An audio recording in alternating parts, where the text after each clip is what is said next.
إن الحمد لله نحمده ونستعينه ونستغفره ونعوذ بالله من شرور أنفسنا ومن سيئات أعمالنا من يهده الله فلا مضل له ومن يضلله فلا هادي له ونشهد أن لا إله إلا الله وحده لا شريك له ونشهد أن سيدنا محمدا عبده ورسوله أما بعد فأعوذ بالله من الشيطان الرجيم بسم الله الرحمن الرحيم يا أيها الذين آمنوا قوا أنفسكم وأهليكم نارا وقودها الناس والحجارة عليها ملائكة غلاظ شداد لا يعصون الله ما أمرهم ويفعلون ما يؤمرون صدق الله العظيم লন্ডনের প্রাণকেন্দ্রে অবস্থিত সমস্ত মুসলিম জনগোষ্ঠীর প্রাণের এই মসজিদ ইস্ট লন্ডন মসজিদের আজকের এই সন্ধ্যায় আমাদের পরিবার এবং আমাদের ভবিষ্যৎ এই বিষয়ক এই প্রোগ্রামের সম্মানিত সভাপতি, ইস্ট লন্ডন মসজিদের ম্যানেজমেন্টের সম্মানিত দায়িত্বশীল বৃন্দ, বিজ্ঞ ওলামায়ে কেরাম এবং আমার সামনে উপস্থিত প্রিয় ভাই এবং পর্দার আলের বোনেরা, আসসালামু আলাইকুম রহমতুল্লাহি ওয়া বারাকাতুহু। আল্লাহ রাব্বুল আলামিন আমাদেরকে অত্যন্ত মেহেরবানি করে তার ঘরে বসে অনেকক্ষণ পর্যন্ত আমাদের নিজেদের বিভিন্ন দায় দায়িত্বের ব্যাপারে কথা শোনার জন্য তৌফিক দিয়েছেন। এজন্য আমরা আল্লাহ রাব্বুল আলামিনের দরবারে উচ্চস্বরে শুকরিয়া আদায় করি, পড়ি আলহামদুলিল্লাহ। আমরা ইতিমধ্যেই দুজন বিজ্ঞ আলেমে দ্বীনের কাছ থেকে আমাদের পারিবারিক দায় দায়িত্ব কি, আমাদের আত্মীয়তার সম্পর্ক কিভাবে আমরা রক্ষা করব, এগুলোর ব্যাপারে অত্যন্ত গুরুত্বপূর্ণ আলোচনা শুনেছি। এখন আমরা যে বিষয়ে অল্প সময়ের মধ্যে যেই দিকে আমি আলোকপাত করব সেটি হচ্ছে আল্লাহ রাব্বুল আলামিন আমাদেরকে বিয়ের পরে যেই উপহার আমাদের সকলকে দেন, সেই উপহারটাকে কিভাবে আমরা সংরক্ষণ করব, কিভাবে আমাদের জন্য উপকারী দুনিয়া এবং আখিরাতের কল্যাণের জন্যে এবং দুনিয়া এবং আখিরাতের কামিয়াবির জন্যে কাজে লাগাতে পারি, এ ব্যাপারে অল্প কিছু কথা বলবো। কারণ যেই বিষয় আমাকে দেয়া হয়েছে এই বিষয়ে কথা বলতে গেলে অনেকগুলো সেশন করতে হবে এবং অনেকগুলো প্র্যাকটিক্যাল আলোচনা নিয়ে আসতে হবে, সেই সময় আমাদের কাছে নেই। আমি সম্মানিত ইমাম জনাব আবুল হোসেন খান সাহেবের সাথে এটাই বলছিলাম যে মাহফিলগুলোতে আমরা সাধারণত মানুষের যেই ইমানি যেই জজবা রয়েছে, দায় দায়িত্বের ব্যাপারে তাদের যে সচেতনতা, সেটা সৃষ্টি করার জন্য অল্প কিছু প্রয়াস চেষ্টা আমরা করি। কিন্তু এ ব্যাপারে আমল করা, জানা, দায় দায়িত্ব বুঝা, এটা অনেক বড় ব্যাপার এবং অনেক বিস্তৃত ব্যাপার। সেটার জন্য আমাদের প্রত্যেককে এগিয়ে আসতে হবে। তো আমি আলোচনায় যাওয়ার আগে আমার সামনে যারা উপস্থিত রয়েছেন তাদের অনেকেরই সাদা দাড়ি দেখতে পাচ্ছি। আমি একটু জিজ্ঞেস করতে চাই, এখানে কারা কারা আছেন যারা এখনো বিয়ে করেননি? একটু হাত তুলবেন কি? খুব কম। আচ্ছা, যারা এখানে আছেন তাদের মধ্যে কারা এখনো বিয়ে করেছেন কিন্তু এখনো সন্তান হয়নি? তার সংখ্যাও কম, খুব কম। এরপর হচ্ছে যারা বিয়ে করেছেন কিন্তু সন্তান এখনো 5 বছরের নিচে, অথবা আপনার 5 বছরের নিচে সন্তান রয়েছে, সংখ্যা কিছুটা বেড়েছে। আচ্ছা, আপনার সন্তান 16 বছরের নিচে, এরকম কাদের আছে? অনেকেরই রয়েছে, আলহামদুলিল্লাহ। আল্লাহ রাব্বুল আলামিন আমাদেরকে সন্তান নামক এই যে উপহার দেন, আমরা এই উপহার পেয়ে কি করব, কিভাবে এই উপহারটাকে কাজে লাগাবো, এই ব্যাপারে আমরা ইউকের কনটেক্সটে, এই দেশের কনটেক্সটে কিছু কথা আমরা বলব। আমি সন্তান পাওয়ার আগে আমার সন্তানের জন্যে একটা চাহিদা, একটা আকাঙ্ক্ষা মনের মধ্যে থাকতে হবে। আপনি আমি প্রত্যেকেই যারা বিবাহ করেছি তাদের প্রত্যেকের মনের মধ্যে আল্লাহ রাব্বুল আলামিন সন্তান পাওয়ার একটা আকাঙ্ক্ষা ঢেলে দিয়েছেন। এই আকাঙ্ক্ষাটা কিন্তু আপনার আমার নয়, এটা আল্লাহ রাব্বুল আলামিন প্রকৃতিগতভাবে আমাদের মধ্যে দিয়ে দিয়েছে। এখন এই সন্তানকে সুন্দরভাবে দুনিয়াতে আপনার জন্য উপকারী এবং আখেরাতে আপনার জন্য নাজাতের ওসিলা যদি বানাতে হয়, তাহলে আমাদের দায়িত্বগুলো কি সেটা আমাদের জানা থাকা দরকার। আমি একটা উদাহরণ দিয়ে আপনাদের সামনে এই বিষয়টাকে আনতে চাই। আপনারা দেখেন যে এই দেশে কাউন্সিলের পক্ষ থেকে রাস্তায় রাস্তায় গাছ লাগানো হয়, হয় কি না? আপনারা দেখেন তো না, যেই জায়গায় গাছ নেই অথবা বড় গাছ, পুরাতন গাছ কেটে ফেলে সেখানে গাছ লাগানো হয়। গাছ যখন লাগানো হয়, এই গাছটার ব্যাপারে কাউন্সিল কি করে? প্রথমত তারা এই গাছটা কোন প্রকারের হবে, কোন রকমের পাতা দিবে, কোন রকমের ফুল দিবে, এটার কালার কি হবে, সমস্ত কিছু তারা স্টাডি করে, এক নাম্বার। তারপরে গিয়ে তারা একটা ভালো নার্সারিতে একটা সুন্দর ভালো পুষ্টিকর একটা বীজকে তারা বাছাই করে, তারপরে সেটাকে তারা লাগায়। ওই লাগানোর পরে ভালো মাটির মধ্যে লাগায়, যেই মাটির মধ্যে তারা এই গাছটা যাতে ভালো হয় এটার জন্য উপযুক্ত সার দেয়। দেওয়ার পরে যখন এটা হয়, হওয়ার পরে অল্প একটু যখন বড় হয়, তখন তারা কাউন্সিল যেখানে যেই জায়গায় লাগাতে চায় সেখানে এনে এটাকে লাগিয়ে দেয়। লাগানোর পরে প্রথমে এটার চতুর্দিকে একটা খাঁচা দিয়ে দেয়। খাঁচার মধ্যে কিছু দূর যখন সে বড় হয়, মনে করেন 1 মিটার পরিমাণ বড় হয় বা 1.5 মিটার পরিমাণ বড় হয়, তখন কাউন্সিল কি করে, 2টা অথবা 3টা লাঠি মোটা মোটা এই গাছটার চারপাশে পুঁতে দেয়। পুঁতে দেওয়ার পরে এই গাছটাকে ওই লাঠির সাথে ভালোভাবে বাঁধার জন্য মোটা টাইপের রাবার দিয়ে ওটাকে সুন্দরভাবে বেঁধে দেয়। বেঁধে দেওয়ার পরে তারপরে এখানে কি শেষ? এখানে শেষ না। প্রতিদিন কাউন্সিল এসে সেখানে পানি দিয়ে যায়। যদি বৃষ্টি যদি না হয়, যে সময় বৃষ্টি হয় না সে সময় প্রতিদিন অথবা সপ্তাহে কয়েকদিন যেন পানি দিতে পারে, এভাবে তারা চেষ্টা করে। তারপরে এখানেই শেষ নয়, এই গাছটা একটু বড় হলো, এই গাছটা কারো চলাচলের পথে কি করছে, বাধা দিচ্ছে, গাড়ি যেতে পারছে না, ডালপালা একটু উঠে গিয়েছে। কাউন্সিল এসে ওই যে ডালগুলো অন্য মানুষকে ক্ষতি করছে, তাদের পথে বাধা দিচ্ছে, সেটাকে কেটে দেয়। তারপরে এভাবে করে করে গাছটা বড় হয়। একসময়ে এই গাছটা আমাদের জন্য কি হয়, উপকারী হয়। এই যে অবস্থাটাকে যদি আমি সামনে, এই পিকচারটাকে যদি আপনি সামনে রাখেন, আমি পিতামাতা সন্তানকে কিভাবে বড় করবে এই দায়িত্বটা এই গাছ লাগানো থেকে শিখি। অনেক জায়গায় বিভিন্ন আলোচনার মধ্যে এই উদাহরণটাকে নিয়ে আসি, কারণ এটার মধ্যে অনেক সুন্দর জিনিস রয়েছে যেটা ইসলাম আমাদেরকে শিখায় পরিবারের ক্ষেত্রে। ঠিক আছে, আমাদেরকে প্রথমে জানতে হবে যে আমার বিয়ে করার উদ্দেশ্যটা কি। আল্লাহ রাব্বুল আলামিন বলছেন সূরা নাহলের মধ্যে 72 নম্বর আয়াতে, ওয়াল্লাহু জাআলা লাকুম মিন আনফুসিকুম আজওয়াজান ওয়া জাআলা লাকুম মিন আজওয়াজিকুম বানিনা ওয়া হাফাদা। আল্লাহ বলছেন যে আমি তোমাদের মধ্য থেকে তোমাদের স্ত্রীদেরকে সৃষ্টি করেছি, তারপরে তোমাদের স্ত্রীদের থেকে তোমাদের জন্য সন্তান সন্ততি এবং তোমাদের নাতি নাতিন এবং এক্সটেন্ডেড ফ্যামিলিকে সৃষ্টি করেছি। তাহলে আল্লাহ বিয়ে মাধ্যমে আমাদেরকে এই প্রজন্ম যাতে চলতে থাকে সেটা কি করতে চান, নির্ধারণ করতে চান।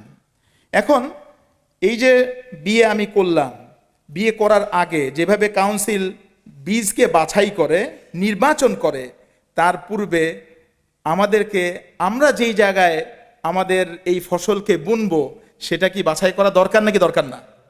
অবশ্যই দরকার। আজকে আমাদের সমাজে সব জায়গায় কিন্তু সকলের চেহারা, সকলের চোখ শুধুমাত্র সৌন্দর্যের দিকে ধাবিত হয়। আমরা প্রত্যেকেই সৌন্দর্যের পূজারী, ঠিক কিনা? কেউ যদি বলেন যে আপনি সৌন্দর্যের পূজারী না, তাহলে আমি বলবো যে আপনি সঠিক কথা বলছেন না। আমার একজন জুনিয়র বন্ধু, আমি ওনার বিয়ের জন্যে, বয়স 30, ওনার বিয়ের জন্য একটা প্রস্তাব আনলাম। মেয়ের বয়স 29, মেয়ে অনেক ভালো শিক্ষিতা, লন্ডনে তিনি ভালো চাকুরি করেন এবং দিনদার। এই মেয়ের ছবি এই ছেলের পক্ষকে দেয়া হলো, তার পূর্বে ছেলের ছবি নেওয়া হলো, কিন্তু ছেলে মেয়ের পক্ষের ছবি পাওয়ার সাথে সাথেই এটা কি করে দিল, রিজেক্ট করে দিয়েছে। আমি জানিও না। আমি যখন জিজ্ঞেস করলাম যে কি ব্যাপার, কি হলো, বলল যে আমার পছন্দ হয়নি। আমি বললাম যে তুমি কি চাও, কি পছন্দ হয়নি? তুমি শিক্ষা চাও, শিক্ষা রয়েছে। তুমি চাকরি চাও, চাকরি রয়েছে। তুমি দিনদারি চাও, দিনদারি রয়েছে। কি চাও তাহলে তুমি? যে আমি যেরকম সুন্দর চাই সেরকম নয়। তাহলে বুঝে গেল যে আমি কিন্তু দিনদার মানে ভালো চাই, ভালো মানুষ চাই, ভালো সন্তান চাই, কিন্তু আমি বাছাই করার সময়ে আমি ভুল করছি। কি ভুল করছি, কি করছি না? ভুল করছি। আল্লাহ রাসূল বলছেন, বুখারী এবং মুসলিমের হাদিস কিতাবুন নিকাহের মধ্যে, যে তুনকাহুল মারআতু লিআরবাঈন, একজন মহিলাকে বাছাই করতে হবে 4টা দিক বিবেচনা করে। 1 নাম্বার হচ্ছে লিদীনিহা, তার মধ্যে দিন রয়েছে কিনা। দিন মানে কি? দিনের অনেক সংজ্ঞা রয়েছে। সংক্ষেপে কথা হচ্ছে, রাসূলুল্লাহ সাল্লাল্লাহু আলাইহি ওয়াসাল্লামকে জিজ্ঞাসা করা হয়েছে দিন কি, উনি বলছেন আদ-দীনু হুসনুল খুলুক। দিন মানে হচ্ছে সুন্দর চরিত্র, মানে হচ্ছে যেই মেয়ের মধ্যে, যেই মহিলার মধ্যে সুন্দর দিন রয়েছে, তার মধ্যে সুন্দর আচরণ রয়েছে, তার মধ্যে সুন্দর চরিত্র রয়েছে, সেই মহিলাকে বাছাই করতে হবে।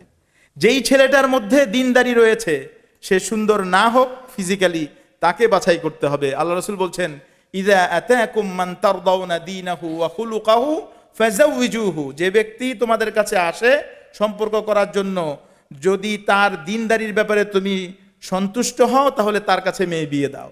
আমরা কি সেটা করতে পারবো? কি রাজি আছে কিনা আমরা যারা ভবিষ্যতে শ্বশুর হতে চাই? এখন আসেন, দিন, তারপরে হচ্ছে তার সম্পদ, তারপরে তার বংশ, এরপরে হচ্ছে তার সৌন্দর্য। আল্লাহ রাসূল বলছেন, ফাজফার বিযাতিদ দ্বীন তারিবাত ইয়াদাক, যে তুমি যেই মহিলার মধ্যে, যেই মেয়ের মধ্যে দিনদারি রয়েছে তাকে বাছাই করো, তাহলে তুমি কি হবে? তুমি সফল কাম হবে। কিন্তু আমাদেরটা হয়ে গেছে উল্টো।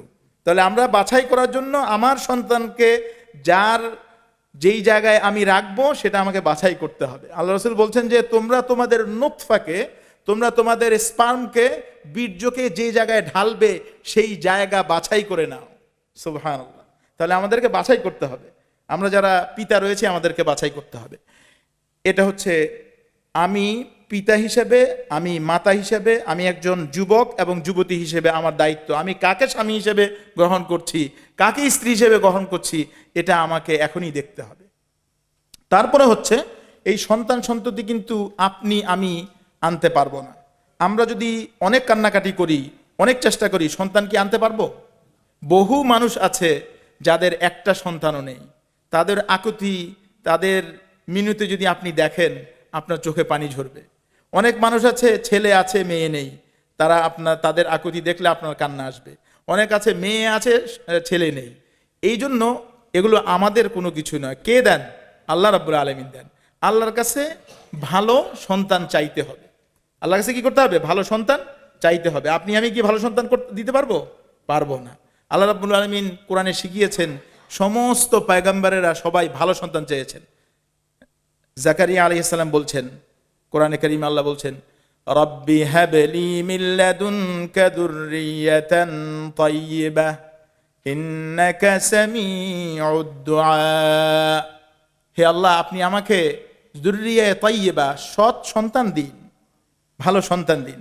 আবার আল্লাহ আমাদেরকে দোয়া শিখিয়ে দিচ্ছেন, রব্বানা হাব লানা মিন আজওয়াজিনা ওয়া যুররিয়াতিনা কুররাতা আয়ুনিন ওয়াজআলনা লিল মুত্তাকিনা ইমামা।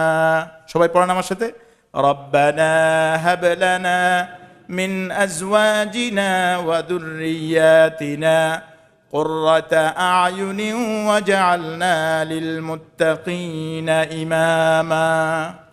আল্লাহ বলছেন যে তুমি আল্লাহর কাছে ফরিয়াদ করো যে হে আল্লাহ, আমাকে ভালো স্ত্রী দাও এবং ভালো সন্তান দাও, যেই স্ত্রী অথবা স্বামীর দিকে তাকালে আমার চোখ শীতল হয়ে যাবে, যেই সন্তানের দিকে তাকালে আমার চোখ শীতল হয়ে যাবে, এরকম সন্তান আমাকে দাও। তাহলে ভালো পাত্র পাত্রী স্বামী স্ত্রী বাছাই করা, তারপরে হচ্ছে আল্লাহর কাছে সাহায্য চাওয়া। আল্লাহর কাছে কি সাহায্য চাইতে হবে। আল্লাহ পাক সন্তান আমার জন্য আপনার জন্য লেখেন। আল্লাহ রাব্বুল আলামিন বলছেন যে ফালআনা বাশিরুহুন্না ওয়াবতাগু মা কাতাবাল্লাহু লাকুম।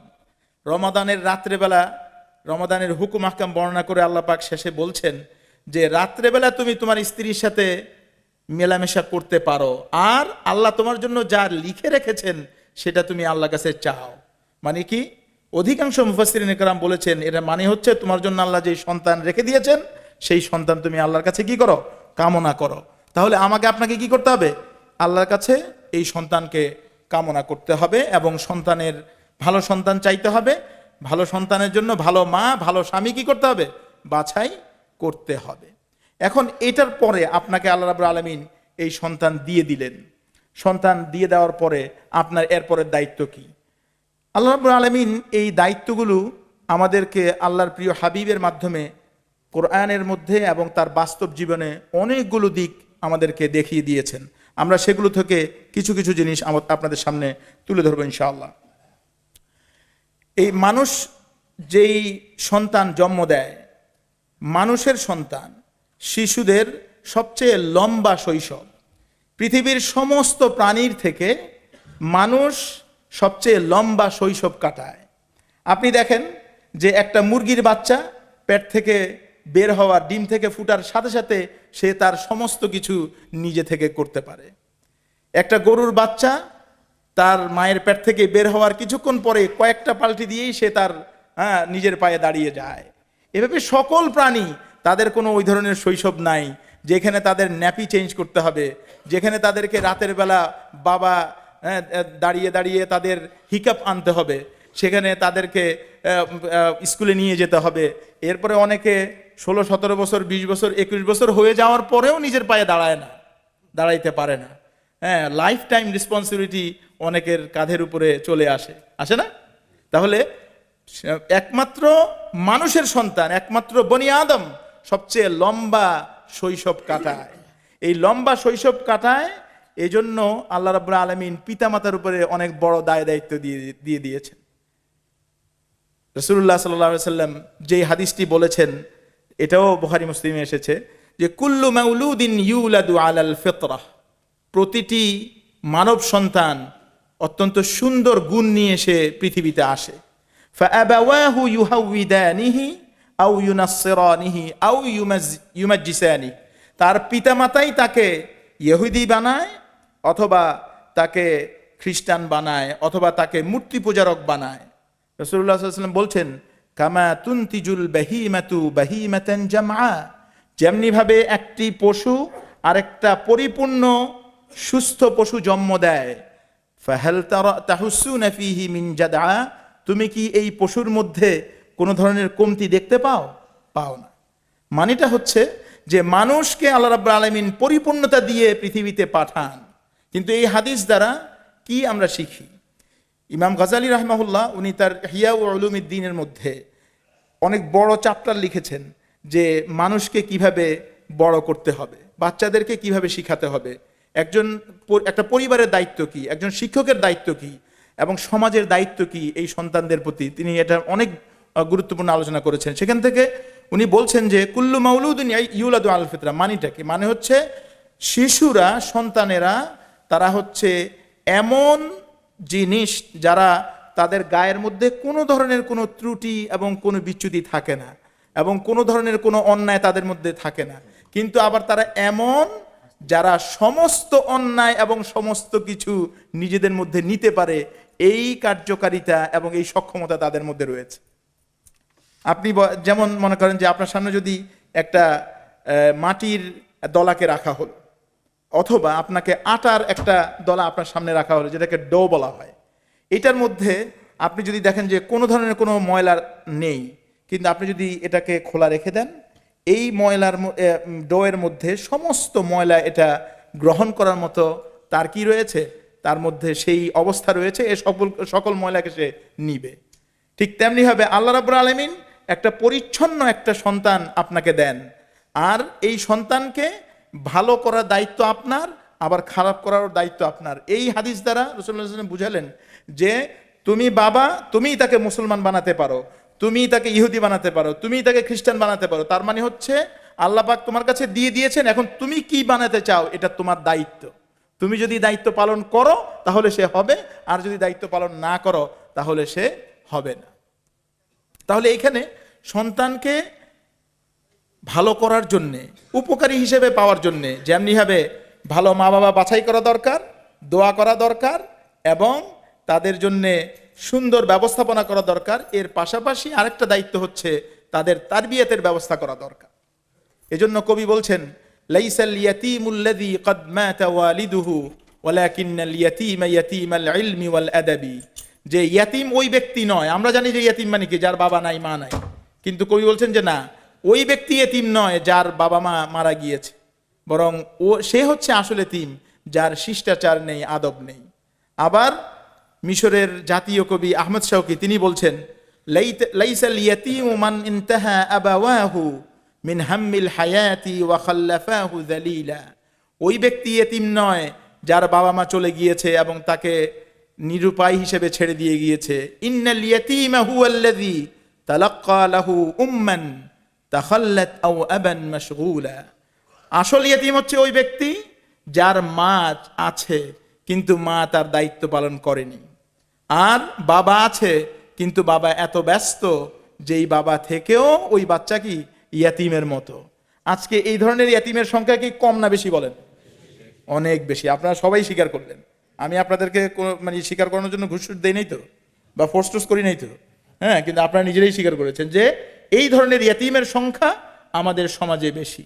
আমরা এত ব্যস্ত হয়ে পড়েছি আমাদের জীবিকা নিয়ে, আমাদের সকল কিছু নিয়ে, আমাদের সন্তানদের দিকে তাকানোর আমাদের কোনো সময়ই নেই। এই সন্তানদেরকে কিয়ামতের দিন আল্লাহ রাব্বুল আলামিন আপনার আমার সামনে দাঁড় করিয়ে দিবেন। এই সন্তানগুলো আপনার জন্য জান্নাতে যাওয়ার রাস্তা হতে পারে, আবার জাহান্নামে যাওয়ার রাস্তাও হতে পারে। আপনি আমি কি তাদেরকে জান্নাতে যাওয়ার রাস্তা বানাইতে চাই নাকি জাহান্নামের রাস্তা বানাইতে চাই? জান্নাতে যাওয়ার জন্য। কিয়ামতের দিন একজন ব্যক্তি আল্লাহর কাছে বলবে, আল্লাহ আমার আমলনামায় এত এত কিছু কোত্থেকে আসলো? তখন আমি তো এত কিছু করি নাই।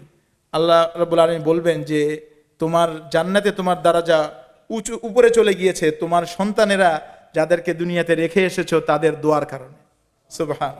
আবার অন্য হাদিসে রাসূলুল্লাহ সাল্লাল্লাহু আলাইহি ওয়াসাল্লাম বলেছেন যে মানুষ মারা যাওয়ার পরে তার সমস্ত কাজ বন্ধ হয়ে যায়, অর্থাৎ যেই কাজের মাধ্যমে সে উপকার পাবে, যেই কাজের মাধ্যমে তার সওয়াব হবে, যেটা তার আখিরাতের অ্যাকাউন্টে কাজে লাগবে, এই ধরনের কাজ বন্ধ হয়ে যায় তিনটা ব্যতীত। এর মধ্যে একটা হচ্ছে কি, আও ওয়ালাদুন সালিহুন ইয়াদউ লাহ, এমন সন্তান যেই সন্তান তাকে কি তার জন্য দোয়া করতে থাকবে। তাহলে আমরা কি ওই ধরনের সন্তান রেখে যেতে চাই কিনা?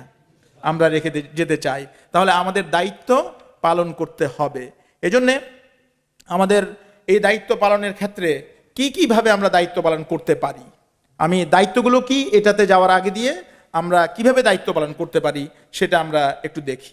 তার বিয়ে, অর্থাৎ সন্তানকে যে আমি মানুষ করতে চাই, তার বিয়ে দিতে চাই, কিভাবে তার বিয়েটা দিব, এই তার বিয়ের পদ্ধতিগুলো ইসলাম আমাদেরকে শিখিয়েছে। এক নম্বর তার বিয়ের পদ্ধতি হচ্ছে সন্তানের সামনে পিতামাতারা নিজেরা এক্সাম্পল হিসেবে উপস্থাপন করা, নিজেদেরকে সন্তানের সামনে কি এক্সাম্পল হিসেবে উপস্থাপন করা। আপনি নিজে একজন ভালো মানুষ হিসেবে তার সামনে উপস্থিত যদি হন, তাহলে অবশ্যই অবশ্যই আপনার সন্তান আপনাকে অনুকরণ করবে। কাকে অনুকরণ করবে? আপনাকে অনুকরণ করবে। দুইজন মহিলা বাস স্টেশনে বসে আছে, একজন মহিলার হাতে মোবাইল আর তার পাশে তার মেয়ে বসে আছে, মেয়ের হাতেও মোবাইল। আবার এই পাশে আরেকজন মহিলা বসে আছেন, ওই মহিলার হাতে বই, আর ওই মহিলার বাচ্চা তার মেয়ে পাশে বসে আছে, মেয়ের হাতেও বই। এখন যেই মহিলার হাতে মোবাইল, সেই মহিলা বলছেন যে তুমি তোমার মেয়েকে কিভাবে বই পড়ানোর অভ্যাসটা করালা? আমি এত বলি, এত মানে আকুতি মিনতি করি আমার সন্তানকে বই পড়ানোর জন্য, কিন্তু আমি পারি না। ওই মহিলা শুধু একটা জবাব দিলেন সুন্দর, মানে ছোট্ট করে। তিনি বললেন যে আমাদের সন্তানেরা আমাদের কথা শুনে না, তারা আমাদেরকে অনুকরণ করে। সুবহানাল্লাহ। কি বুঝতে পেরেছেন তো? মানে হচ্ছে যে ওই মহিলা নিজে বই পড়ে, সেজন্য তার সন্তানও বই পড়ে। আর এই মহিলা হাতের মধ্যে মোবাইল, সেজন্য তার সন্তানের হাতেও কি মোবাইল। তাহলে এই যে অনুকরণ, আপনি তার জন্যে, আপনি বাবা মা, আপনি আদর্শ হতে হবে। আপনি আদর্শ যদি না হন, তাহলে আপনাকে তারা অনুসরণ করবে না। আল্লাহ রাসূল কি, আল্লাহ রাব্বুল আলামিন কি বলছেন? লাকাদ কানা লাকুম ফি রাসূলিল্লাহি উসওয়াতুন হাসানাহ, যে আল্লাহ রাসূলের মধ্যে তোমাদের জন্য উসওয়ায়ে হাসানা রয়েছে। তিনি মানুষের জন্য উসওয়ায়ে হাসানা হিসেবে প্রেরিত হয়েছেন। মক্কার ওই মানুষগুলো তাকে সত্যবাদী, চরিত্রবান হিসেবে তারা কি করেছে? বাস্তবে পেয়েছে, কথায় নয়। তাহলে আমাদের সন্তানের সামনে আমাদেরকে উপস্থাপন করতে হবে নিজেদেরকে, আমাকে ভালো হতে হবে। এবার আসেন, উপদেশের মাধ্যমে শিক্ষা দিতে হবে। বিভিন্ন উপদেশ দিয়ে। আপনার সন্তান, আপনি অনেক ভালো মানুষ, কিন্তু তারপরেও সে কথা শুনছে না, তাহলে তাকে ভালো মানুষের উপদেশ দিতে হবে। লোকমান আলাইহিস সালাম, সূরা লোকমানের মধ্যে আল্লাহ সন্তানদেরকে কিভাবে উপদেশ দিয়েছেন তিনি সেটা বলেছেন। ওয়াইদ ক্বালা লুকমানু লিবনিহি ওয়া হুয়া ইয়াইযুহু ইয়া বুনাইয়া লা তুশরিক বিল্লাহ। আল্লাহ বলছেন যে লোকমানের কথা স্মরণ করো, যখন সে তার সন্তানদেরকে সৎ উপদেশ দিচ্ছিল। এভাবে উপদেশ দিতে হবে তাদেরকে, ভালো কোনটা মন্দ কোনটা সেটাকে উপদেশ দিতে হবে। তারপরে হচ্ছে এভাবে আল্লাহ রসুলও দিতেন। এরপরে হচ্ছে গল্প বলার মাধ্যমে, গল্পের মাধ্যমে তাদেরকে শিক্ষা দিতে হবে। কারণ সবসময় যদি আপনি যদি শুধু খালি নামাজ পড়তে বলেন, শুধু রোজা রাখতে বলেন, শুধু এটা করতে বলেন, শুধু আদেশ দেন, তাহলে হবে না। গল্পের মাধ্যমে শিক্ষা দিতে হবে। আমাদের ছেলে মেয়েরা এই দেশের কনটেক্সটে গল্পের মাধ্যমে তারা কোনো কিছু কি শিখতে বেশি চায়, গল্পের মাধ্যমে কি শিখতে বেশি চায়। এজন্য প্রাইমারি স্কুলে যখন আমরা আমাদের সন্তানদেরকে পাঠাই, তখন তারা প্রথম 2 বছর শুধু গল্পে গল্পে কাটিয়ে দেয়, কোনো ফোর্স করে না, কোনো কিছুই বলে না, এই গল্পের মাধ্যমে। কারণ তারা গল্প ভালো পায়। এজন্য আল্লাহ রাব্বুল আলামিন 6286 আয়াতের মধ্যে কোরআনের শুধুমাত্র 500টা আদেশের আয়াত দিয়েছে, হুকুম আহকামের আয়াত দিয়েছেন। আর বাকি সবগুলোই হচ্ছে কেচ্চা কাহিনী, গল্প। এই গল্পগুলো পড়লে তাদের কাছে ভালো লাগবে। গল্পের মাধ্যমে যদি আপনি যদি কোনো কিছু বুঝান, সেটা তাদের অন্তরের মধ্যে কি হয়ে যাবে? বসে যাবে। তারা সেটাকে অনুসরণ করতে চেষ্টা করবে। এরপরে হচ্ছে বাস্তব ঘটনার উদ্ধৃতি দিয়ে শিখাতে হবে। তারপরে হচ্ছে পুরস্কার এবং শাস্তি দেওয়ার মাধ্যমে। মানে হচ্ছে আপনি এত কিছু করলেন, করার পরে সে আপনার কথা শুনলো আর আপনি বিনিময়ে কিছুই দিলেন না, তাহলে এটা হবে না। আপনাকে পুরস্কারের ব্যবস্থা করতে হবে। আবার সবকিছু করার পরে সে শুনলো না, আপনাকে শাস্তির ব্যবস্থা করতে হবে। আমরা আজকে এখানে বসে আছি, এটা কি ফ্রি নাকি কোনো কিছু এটার বিনিময়ে আছে? আছে কি না? আপনারা সবাই আল্লাহর পক্ষ থেকে জান্নাতের সুসংবাদ, বড় পুরস্কারের আশায় কিন্তু এখানে বসে আছেন, আছেন না? তাহলে যদি এটা ফ্রি হইতো, তাহলে কিন্তু আপনারা কেউই আসতেন না। তাহলে আপনার সন্তান আপনার কথা শুনবে, কোনো পুরস্কার দিলেন না, কোনো তাকে ইনসেন্টিভ দিলেন না, তাহলে কি এটা হবে? আপনাকে তাকে পুরস্কৃত করতে হবে। আবার সে যদি কোনো অন্যায় করে, এই পুরস্কারের পাশাপাশি তাকে শাস্তিরও ব্যবস্থা রাখতে হবে। শাস্তি মানে যে আমরা শাস্তির কথা বললে প্রথমেই কি আসে? ডান্ডার কথা আসে। কারণ আমরা ওই ট্রেডিশনাল ওইটাতে বিশ্বাসী। এই মিস্টার ডান্ডাকে কিন্তু একদম মানে নির্বাসনে পাঠিয়ে দিতে হবে। মডার্ন সিস্টেমে এমন ধরনের পেইনফুল শাস্তি আছে, যেটা সে আপনাকে কিছুই করতে হবে না, কিন্তু সে বুঝে একদম কি হয়ে যাবে, তার মানে তার অনেক পেইন হবে। যেমন একটা বাচ্চা, সে মোবাইল রাখতে খুব পছন্দ করে, আপনার কথা শুনলো না, তার দায়িত্ব পালন করলো না, বললেন যে আগামী 1 সপ্তাহ মোবাইল নাই। আপনি দেখবেন যে এইটা আপনি 100টা বেতের বাড়ি দেওয়ার চেয়েও বেশি কাজ করবে। যেই বাচ্চা এক্সবক্স নিয়ে কি করতে চায়, সবসময় বিজি থাকতে চায়, তাকে বললেন যে 1 সপ্তাহ পর্যন্ত এক্সবক্স নাই, দেখবেন যে তার চোখের পানি নাকের পানি এক হয়ে যাবে। এইভাবে তাহলে শাস্তি, এদিকে আমি আর যাচ্ছি না। এরপরে হচ্ছে যুক্তির মাধ্যমে বুঝাতে হবে, যুক্তির মাধ্যমে শিক্ষা। আমরা সবসময় ফোর্স ক্রিয়েট করতে চাই। হ্যাঁ, আমাদের মানে দায়িত্ব হচ্ছে কি, যে শুধুমাত্র শক্তি প্রয়োগ করা না। আল্লাহ রাসূল কি যুক্তির মাধ্যমে শিখিয়েছেন, যুক্তির মাধ্যমে কি তিনি শিখিয়েছেন। যেমন একদিন একজন সাহাবী, যুবক সাহাবী, তিনি এসেছেন আল্লাহ রাসূলের কাছে দরবারে, মসজিদে নববীতে। বললেন, ইয়া রাসূলুল্লাহ, আমাকে কি করেন, আমাকে জিনা করার অনুমতি দেন। কি জিনা করার অনুমতি দেন? আমি মনে করি যে এই মডার্ন কনটেক্সটে ওই সাহাবী, আল্লাহ রসুল ওই সময়ে এই সাহাবীকে এনে দিয়ে আমাদের জন্য কত সুন্দর উদাহরণের ব্যবস্থা করে দিয়েছে। ওই 1400 বছর পূর্বের ওই সুন্দর সমাজে যদি একটা যুবক যদি এসে যদি আল্লাহ রসুলের কাছে জিনার অনুমতি চাইতে পারে, তাহলে বর্তমান সমাজের সময়ের যুবকেরা কত চ্যালেঞ্জের মুখে আছে আমরা আপনারা একটু কল্পনা করতে পারেন। তিনি বললেন যে ইয়া রাসূলুল্লাহ, আমাকে জিনা করার অনুমতি দেন। ওই সবাই তো মুরব্বী সাহাবীরা সবাই তো হই হই করে উঠলো, ইন্না লিল্লাহি ওয়া নাউযু বিল্লাহ, কি বলছে। আল্লাহ রাসূল বললেন যে উদনুহু মিন্নি, তাকে আমার কাছে আসতে দাও। তাকে আল্লাহ রাসূলকে ওই সাহাবীকে কাছে আনলেন, এনে এবার যুক্তি দেয়া শুরু করলেন। বললেন যে তুমি জিনা করতে চাও? আচ্ছা, তোমার মা আছে? বলে যে হ্যাঁ আছে। তোমার মায়ের সাথে কেউ জিনা করুক, এটা কি তুমি চাও? বলে যে না, হ্যাঁ আমি এটা কখনো চাই না। তখন আল্লাহ রাসূল বললেন যে ঠিক আছে, তোমার মায়ের সাথে চাও না। তোমার কি বোন আছে? বলে যে হ্যাঁ বোন আছে। তোমার বোনের সাথে কেউ অন্যায় কাজ করুক, তুমি কি চাও? বলে যে না। তারপরে বললেন যে তোমার কি স্ত্রী আছে? নাই। তোমার স্ত্রীর সাথে অন্য কেউ এই খারাপ কাজটা করুক, এটা কি তুমি চাও? বলে যে না। এই যুক্তির পরে আল্লাহ রাসূল বললেন যে তুমি যে জিনার অনুমতি চেয়েছো, তুমি যার সাথে জিনা করবে সে কারো মা, সে কারো মেয়ে, সে কারো সন্তান, সে কারো স্ত্রী। তাহলে তারা কি চাইবে তাদের এই সন্তান এবং স্ত্রী এবং মায়ের সাথে অন্য কেউ জিনা করুক? তাহলে আপনি আজকে অনেক আলেম ওলামা একরাম আনফরচুনেটলি তারা যুক্তি দিয়ে মানুষকে কোনো কিছু বুঝাইতে চান না। যুক্তি কে শিখিয়েছে? কোরআন শিখিয়েছে আমাদেরকে যুক্তি। কে শিখিয়েছে? আল্লাহ রাসূল শিখিয়েছে। এই লজিক্যাল অ্যাপ্রোচ আমাদের সন্তানদেরকে এভাবে আপনাকে আমাকে বড় করতে হবে। যদি এই বড় করতে যদি না পারি, তাহলে আমরা ব্যর্থ হব। আমাদেরকে যুক্তির মাধ্যমে শেখাতে হবে। আপনি যুক্তির মাধ্যমে যদি আপনার সন্তানকে একটা জিনিস কি করে দেন, বুঝিয়ে দেন, দেখবেন যে এটা যত বেশি ফলদায়ক হবে, আপনি হাজার ফোর্স করেন কোনো কাজ হবে না। তারা যুক্তিকে বেশি পছন্দ করে। এই সমাজে যুক্তি তাদেরকে শিখায়, কিন্তু ইসলাম আমাদেরকে 1441 বছর পূর্বে এই যুক্তি শিখিয়েছে, আমরা ভুলে গিয়েছি। আমরা নিজেরা ভালো মানুষ হতে পারিনি। এজন্য আমাদেরকে যুক্তি শিক্ষা দিতে হবে, যুক্তির মাধ্যমে শিক্ষা দিতে হবে। তাহলে এই পদ্ধতিগুলো যদি আমি অনুসরণ করি, তাহলে আমার সন্তান ভালো হবে, আমার সন্তান সুন্দর মানুষ হবে। এখন আমরা সন্তানদেরকে অনেকগুলো শিক্ষা দিতে হবে, অনেকগুলো জিনিসের তারবিয়াত দিতে হবে। আমার সামনে সময় আছে 12 মিনিট। এই 12 মিনিটে আমি এই যা কিছু আপনাদের সামনে বলবো বলে ঠিক করেছি, এর মনে হয় 2-3 বা ম্যাক্সিমাম 5% বলতে পারবো না। কিন্তু আমি আশা করব যে আপনারা এখান থেকে যা কিছু বলেছি সেটা থেকে একটা কিছু নিয়ে যাবেন, যেটার মাধ্যমে আমাদের সন্তানদের জন্য কাজে লাগবে। 7 ধরনের শিক্ষা আমাদের সন্তানদেরকে দিতে হবে। 7 ধরনের শিক্ষা, 7 ধরনের তারবিয়া। এর মধ্যে প্রথম ধরনের তারবিয়া হচ্ছে ঈমানের তারবিয়া। ঈমান মানে হচ্ছে আকীদা, বিশ্বাস। তাদের বিশ্বাসকে গড়ে তুলতে হবে। এই বিশ্বাসকে যদি আপনি গড়ে তুলতে না পারি, তাহলে আমার সন্তান একসময় হারিয়ে যাবে। আপনি যার জন্যে আজকে সপ্তাহে 7 দিন 6 দিন কাজ করছেন, সে আপনার থাকবে না। আপনি যার জন্যে মাথার ঘাম পায়ে ফেলছেন, সে আপনাকে জাহান্নামের দিকে নিয়ে যাবে। যার জন্য আপনি রাতের ঘুম হারাম করছেন, সে একসময় আপনাকে বলবে হু আর ইউ, হ্যাঁ আমি তোমাকে চাই না, হ্যাঁ আমি তোমাকে চিনি না। তাহলে ওই ধরনের পরিস্থিতি যেন আমাদের না হয়, অথবা এমন যেন না হয়।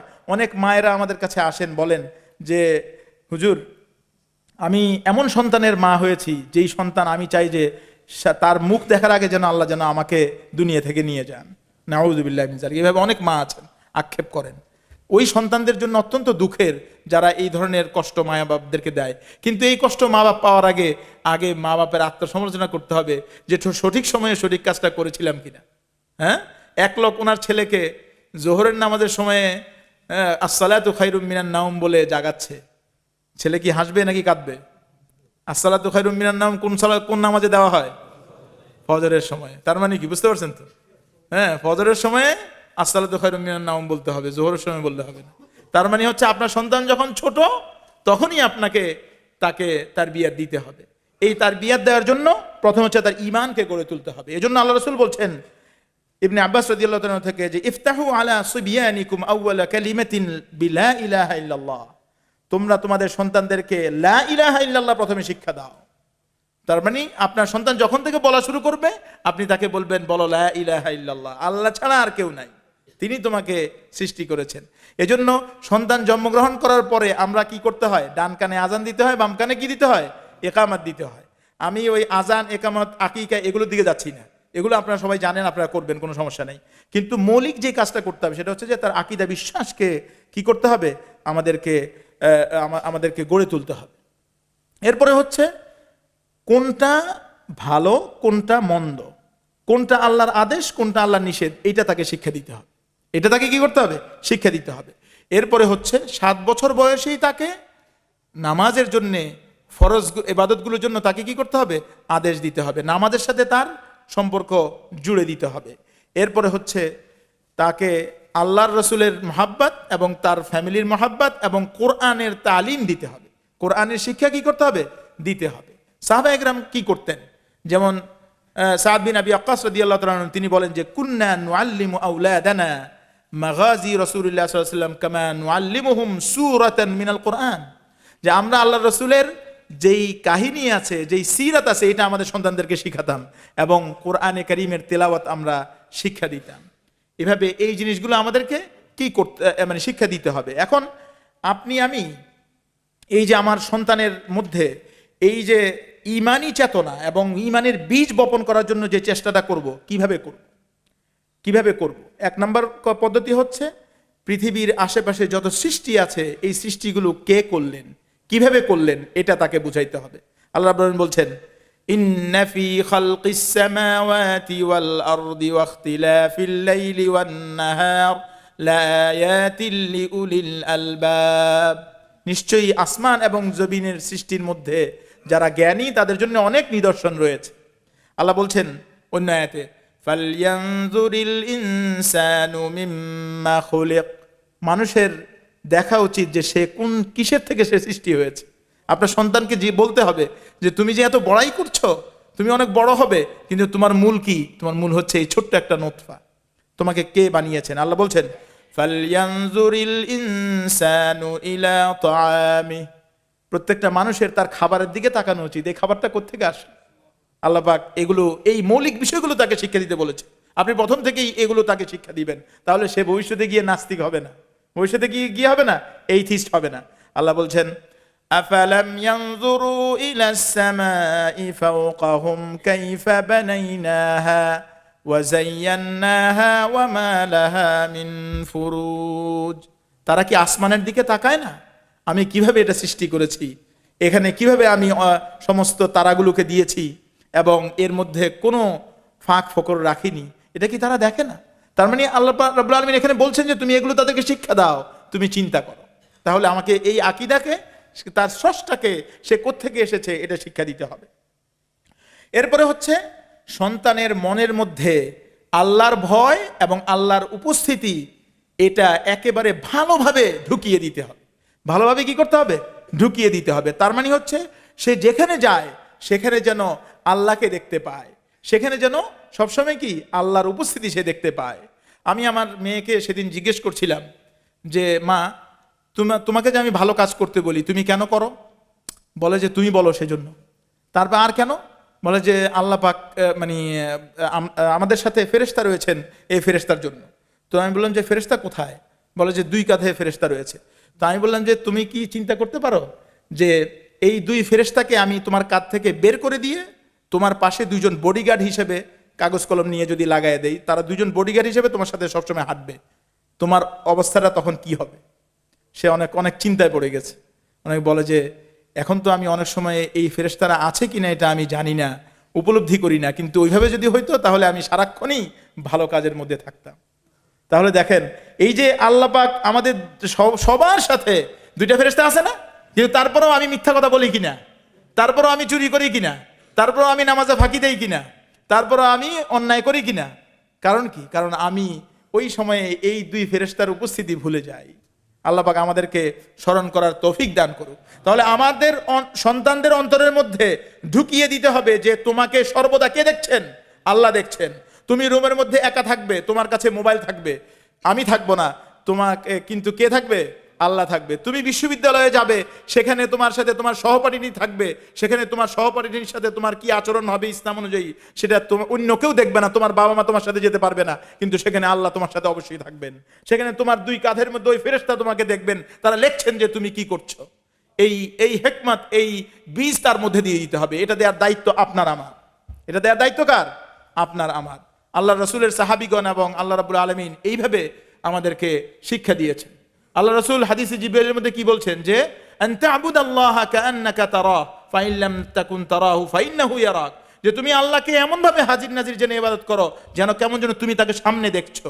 আর যদি সেই অনুভূতি তোমার মধ্যে না থাকে তাহলে অন্ততপক্ষে সে এটা মনে রাখবা যে তুমি যেন আল্লাহ রাব্বুল আলামিন তোমাকে দেখছেন। হ্যাঁ, জুনাইদ বাগদাদি রাহিমাহুল্লাহ একজন বড় মাপের ওয়ালি। তিনি তার অনেক ছাত্রদেরকে শিক্ষা দেন। তো একজন ছাত্রকে অনেক বেশি মায়া করেন। এটা অন্য ছাত্ররা এতে খুব বিরক্ত হলো। তারা বলাবলি করলো যে ওস্তাদ কেন এই ছাত্রকে বেশি গুরুত্ব দেয়, আমাদেরকে গুরুত্ব দেয় না কেন? তো ওস্তাদ এটা বুঝতে পেরে বললেন সবাইকে যে আগামীকালকে তোমাদেরকে আমি একটা কাজ দিতে চাই। তোমরা সবাই প্রত্যেকে সাথে করে একটা করে মুরগির বাচ্চা অথবা কোনো পাখির বাচ্চা নিয়ে আসবা, আর একটা ছুরি নিয়ে আসবা। এখানে বলে রাখা দরকার যে অ্যানিমাল রাইটসের মধ্যে কিন্তু এইভাবে আমরা জবাই করতে পারি না। সুতরাং এটা আমাদের এই দেশের কনটেক্সটে এটাকে বাদ দিতে হবে। আমি সেই সময়ের কথা বলছি এবং মূল যেটা বোঝা দরকার সেটা বোঝার জন্য বলছি। তো এখন উনি কি করলেন, সবাই আসলো, পরের দিন আসলো। তো বললেন যে ওস্তাদ এখন সেকেন্ড আদেশ দিলেন, বললেন যে আমি চাই তোমরা সবাই গিয়ে এই পাখিটাকে অথবা মুরগির বাচ্চাটাকে জবাই করবা। তারপরে একটা শর্ত, সেটা হলো কেউ যেন না দেখে। তো সবাই চলে গেল। ওই ওস্তাদের মানে বিশেষ সাগরিদ তিনিও চলে গেলেন। যাওয়ার পরে সবাই চলে আসছে, হ্যাঁ, সবাই সামনে ওই যে পাখিটা আছে সেটা জবাইকৃত, কিন্তু ওই ওস্তাদের সাগরিদ সে আসছে না। অনেকক্ষণ পরে আসলো, আসার পরে দেখছে যে ওর কাছে যেই পাখিটা ছিল সেটা এখনো কিচিরমিচির করতেছে। সবাই হাসাহাসি শুরু করলো যে সে ওস্তাদের এত ভালো ছাত্র, এখন পর্যন্ত এই সামান্য আদেশটুকু পালন করতে পারেনি। তো ওস্তাদ জিজ্ঞেস করলেন যে কি ব্যাপার, তুমি এটা করতে পারলে না? বলে যে মানে পারলাম না। তো বলে যে কেন? বলে যে আপনি যে শর্ত দিয়েছেন এই শর্ত পূরণ করতে পারিনি। যে কি? বলে যে আপনি বলেছেন যে কোথাও যেন কেউ যেন না দেখে। যে আমি তো এমন কোনো জায়গা পাইনি যেখানে আমার রব্বুল আলামিন আমাকে দেখছেন না। সুবহানাল্লাহ। তাহলে আমার রব্বুল আলামিন সব জায়গায় আছেন, সুতরাং আমি এটা জবাই করতে পারিনি। তাহলে এই অনুভূতি যদি আমার সন্তানের মধ্যে যদি আমি ঢুকিয়ে দিতে পারি, তাহলে আমি আমার পিতা হিসেবে আমার দায়িত্ব শেষ। আমার সন্তান ওই অনুভূতি, তাকে ওই আল্লাহর ভীতি এবং আল্লাহর সঙ্গ তাকে সবসময় কি করবে, তাকে অন্যায় থেকে বিরত রাখবে। একদিন ওমর রাদিয়াল্লাহু তাআলা আনহু, আব্দুল্লাহ ইবনে দিনার রাহিমাহুল্লাহ, একজন প্রসিদ্ধ তাবিঈ, আপনার নাম শুনেছেন, আব্দুল্লাহ ইবনে দিনার রাহিমাহুল্লাহ, উনি মদিনার রাস্তায় ওমর ইবনে আল খাত্তাব রাদিয়াল্লাহু তাআলার সাথে হাঁটছেন। হাঁটার সময় বলছেন, এমন সময় দেখলেন ওমর রাদিয়াল্লাহু তাআলা যে একজন রাখাল অনেকগুলো দুম্বা নিয়ে আসতেছে। উনি রাখালকে বললেন যে এই এদিকে আসো। তো আসলো, বললেন যে আমার কাছে একটা দুম্বা বিক্রি করো। তো সে বলল যে আমি আনা আব্দুল মামলুক, আমি হচ্ছি একজন দাস, আমার বিক্রি করার অনুমতি নেই। তো উনি বললেন, ওমর রাদিয়াল্লাহু তাআলা পরীক্ষা করছেন, বলল যে তোমার মালিকরে বললো যে একটা দুম্বা কি হয়েছে, মানে মেষে খেয়ে, অর্থাৎ নেকড়ে খেয়ে ফেলেছে, বাঘে খেয়ে ফেলেছে। তো এই কথা শোনার পরে ওই ওই দাস বলল ফাআইন আল্লাহ, তাহলে যদি এই কথা বলি তাহলে আল্লাহ কোথায় আছে? আল্লাহ কি দেখছেন না? সুবহানাল্লাহ। ওমর রাদিয়াল্লাহু তাআলার চোখে পানি চলে আসলো। তিনি ওই দাসের মালিকের কাছে চলে গেলেন। মালিকের কাছে গিয়ে বললেন যে এই দাসটাকে আমি কিনতে চাই। হ্যাঁ, তিনি ওকে কিনে নিলেন। কিনে নিয়ে তারপর তাকে কি করে দিলেন? আজাদ করে দিলেন। সুবহানাল্লাহ। আর বললেন যে যেই আল্লাহর ভয় তোমাকে আজকে এই গোলামি থেকে মুক্তি দিল, আমি দোয়া করি আল্লাহ পাকের ওই ভয় যেন কিয়ামতের দিন তোমাকে জাহান্নাম থেকে মুক্তি দিয়ে দেন। সুবহানাল্লাহ। তাহলে আমাদের সন্তানদেরকে ওইভাবে শিক্ষা দিতে হবে। আপনারা তো ভালো করেই জানেন যে ওই মা আর মেয়ের ঘটনা আপনারা অনেকবার শুনেছেন যে ওমর রাদিয়াল্লাহু তাআলা জারি করেছেন যে দুধের সাথে পানি মিশিয়ে কি করা যাবে না, অন্যায় করা যাবে না। তখন মা বলছেন যে আরে রাত্রেবেলা দিয়ে মিশিয়ে দাও, কারণ ওমর কোথায়, ওমরের সমস্ত মানে চরেরা ঘুমুচ্ছে এখন। তো মেয়ে বলল যে মা, আল্লাহ কি ঘুমুচ্ছেন? তাহলে ওমর রাদিয়াল্লাহু তাআলা ওই মেয়েটাকেই ওনার সন্তানের জন্য বাছাই করেছিলেন। ঐতিহাসিকগণ বলেন যে ওই ঘর থেকেই ওমর ইবনে আব্দুল আজিজ পঞ্চম খলিফা এসেছিলেন। তাহলে মানে স্ত্রী বাছাই করা, কন্যা বাছাই করা, এটা গুরুত্ব কত বেশি। তাহলে প্রিয় ভাইয়েরা এবং বোনেরা, আমি আজকে আপনাদের সামনে যেই কথাগুলো বলবো বা যেই তারবিয়াতের বিষয়গুলো আমি বলেছি, এর কোনো কিছুই কিন্তু আমি বলতে পারিনি, কিন্তু তারপরে আমার মনে হয় যে যতটুকু বলেছি এতটুকুর উপরে যদি আমরা কাজ করি, তাহলে আল্লাহ রাব্বুল আলামিন আমাদেরকে এমন সন্তান দিবেন যেই সন্তান আমাদেরকে দুনিয়াতেও কল্যাণ দিবে, আখিরাতেও কি করবে, আমাদেরকে কল্যাণ দিবে ইনশাআল্লাহ। ভবিষ্যতে কখনো যদি আবার সময় হয় ইনশাআল্লাহ আপনাদের সামনে কথা বলবো এবং অন্য কোনো বিষয়ে আপনাদের সামনে আলোচনা করবো ইনশাআল্লাহ।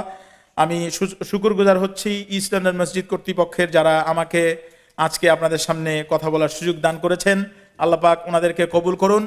এই মসজিদকে যারা প্রতিষ্ঠা করেছেন, যারা এর খেদমতে রয়েছেন, যারা এর তদারকিতে রয়েছেন, আপনারা যারা মুসল্লি এবং ওয়েল উইশার রয়েছেন, তাদের সকলকে আল্লাহ রাব্বুল আলামিন কবুল করে নিন এবং এই মসজিদকে কিয়ামত পর্যন্ত হেদায়েতের কেন্দ্র হিসেবে জারি রাখুন। ওয়া আখিরু দাওয়ানা আলহামদুলিল্লাহি রাব্বিল আলামিন। আপনারা সকলেই আমার জন্য দোয়া করবেন ইনশাআল্লাহ, এবং আপনাদের সাথে এখানে কথা বলতে পেরে আল্লাহ রাব্বুল আলামিন শুকরিয়া আদায় করে শেষ করছি। আসসালামু আলাইকুম ওয়া রাহমাতুল্লাহি ওয়া বারাকাতুহু।